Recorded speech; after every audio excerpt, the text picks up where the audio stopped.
আসসালামু আলাইকুম, welcome to my channel. আমরা অস্ট্রেলিয়ায় কোরবানি দিয়েছি। অনেকেই আমাদের জিজ্ঞেস করছে যে আমরা কোরবানির মাংস কাদের খাওয়াচ্ছি বা কাদের দিচ্ছি। অস্ট্রেলিয়ায় কোরবানির মাংস আমরা কি করলাম সেটা তোমাদের সাথে শেয়ার করব। সবাই আমাদের সাথে থেকো। অ্যাকচুয়ালি বাংলাদেশে ঈদ আর অস্ট্রেলিয়ার ঈদটা একটু অন্য রকমের। তো আমি রান্না করব, তার সাথে সাথে তোমাদের সাথে অনেক কথা শেয়ার করব। তো প্রথমে আমি মাংসটা একটু ম্যারিনেট করে নিই, তারপরে অনেক কথা অনেক কিছু তোমাদের সাথে শেয়ার করব। প্রথমে আমি মাংসটা ঢেলে নিচ্ছি, তার সাথে দিয়ে দিচ্ছি রসুন পেস্ট, তারপর দিয়ে দিচ্ছি আদা, তার সাথে দিয়ে দিচ্ছি পেঁয়াজের পেস্ট, তারপর দিয়ে দিচ্ছি মরিচের গুঁড়া, তারপর দিয়ে দিচ্ছি হলুদের গুঁড়া, তারপর দিয়ে দিচ্ছি জিরার গুঁড়া, তারপর দিয়ে দিচ্ছি এলাচের গুঁড়া, তারপর দিয়ে দিচ্ছি দারচিনি, তারপর দিয়ে দিচ্ছি তেজপাতা, তারপরে পরিমাণ মতো তেল দিয়ে দিচ্ছি। এখন একটু মাংসটা একটু নাড়াচাড়া করে নিচ্ছি, তারপরে মাংসটা ঢেকে রাখছি। কোরবানি আমরা খাসি দিয়েছিলাম, কোরবানির খাসির মাংসটা ম্যারিনেট করা হয়ে গেছে। এখন একটু গরুর মাংসটা একটু ম্যারিনেট করে রাখবো। অ্যাকচুয়ালি অস্ট্রেলিয়ায় আমি ব্লেন্ডার ইউজ করি, রসুন পেঁয়াজ তারপরে আদা সবগুলো পেস্ট করে রাখছি, সেগুলো দিয়ে গরুর মাংসটা একটু নেড়ে ম্যারিনেট করে রাখলাম। অ্যাকচুয়ালি আমার লাইফে 3 রকমের ঈদ করার অভিজ্ঞতা তোমাদের সাথে শেয়ার করব। আমি যখন ছোট ছিলাম বা একটু বড় হয়েছি, বিয়ের আগ পর্যন্ত মায়ের বাড়িতে ঈদ করেছি, সেটা ছিল এক রকমের ঈদ। তারপর বিয়ের পরে 8 বছর ধরে শ্বশুর বাড়ি ঈদ করেছি, সেটার অভিজ্ঞতা একটু অন্যরকম। আর অস্ট্রেলিয়ায় এসে 2 বছর ধরে অস্ট্রেলিয়ায় ঈদ করতেছি, সেই ঈদের অভিজ্ঞতা অন্যরকম।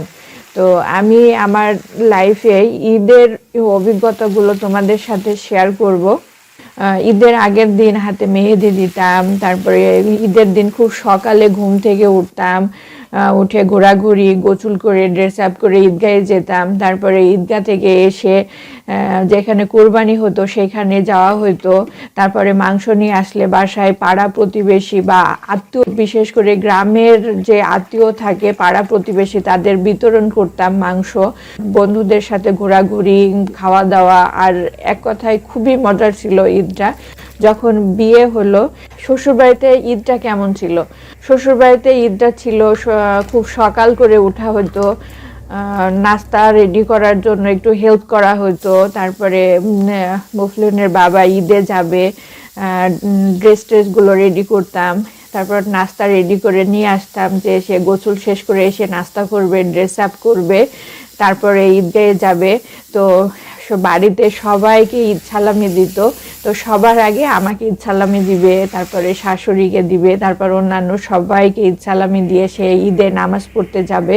ঈদে নামাজ শেষ করে এসে আমাকে সালাম দিবে, আমার সাথে দেখা করবে। কোরবানি দেওয়া হবে, সেখানে যাওয়ার জন্য সে প্রিপারেশন নিবে। অ্যাকচুয়ালি ঘুরতে ফিরতে দিন প্রায় অর্ধেক চলে যাবে আমার। তারপরে মাংস নিয়ে আসবে, মাংস ভাগাভাগিতে হেল্প করতে হবে, বা ঈদের পরের দিন যারা আসবে তাদের জন্য মাংস রেখে দিতে হবে ফ্রিজে। যেগুলো আমাদের পাড়া প্রতিবেশী আত্মীয় আছে তাদের ভাগ ভাগ করে বাসায় দিয়ে আসতে হবে, সেটা রেডি করে দেওয়া। তারপরে ঈদের মাংস রান্না বান্না করার জন্য সেখানে একটু হেল্প করা। কোরবানির মাংস রান্না শেষ হলে বিকেলে অনেক গেস্ট আসতো, তাদের খেতে দিতে হবে, সেগুলো গোছানো, সেগুলো রেডি করা। এই করতে করতে মাগরিবের আজান শেষ হতো, এশার আজানের সময় গোসল। তো এটা হচ্ছে শ্বশুরবাড়ির ঈদের অভিজ্ঞতা। অ্যাকচুয়ালি অস্ট্রেলিয়ায় ঈদের অভিজ্ঞতা একটু অন্য রকমের। রিসেন্ট যে ঈদটা গেল সেই ঈদের অভিজ্ঞতাটাই শেয়ার করি। অ্যাকচুয়ালি ঈদের দিন রাত্রে, যে রাত শেষ হলেই ঈদ হবে, সেদিন রাত্রে বিরিয়ানি রান্না করেছি, মাংস রান্না করেছি, পায়েস রান্না করেছি, সেমাই রান্না করেছি, অনেক রকমের আইটেম রান্না করে রাখছি। ঈদ হবে সেই দিন ভোরবেলায় রাত 4টার সময় ঘুম থেকে উঠলাম। উঠে নিজে ফ্রেশ হয়ে বাবুকে রেডি করে নিয়ে মুফলিনের বাবা, আমি সবাই মিলে এক স্যারের বাসায় গেলাম। তো স্যারের বাসায় যেয়ে পৌঁছাইলাম, তারপরে মুফলিউনের বাবা নামাজে গেল, নামাজ শেষ করে এসে স্যারের সাথে কোরবানি করতে গেল। আর আমি তো স্যারের বাচ্চারা এবং আমার মুফলিহুন সবাই মিলে অনেক সুন্দর সময় কাটাইলাম। তার সাথে স্যারের ওয়াইফ ভাবিও ছিল।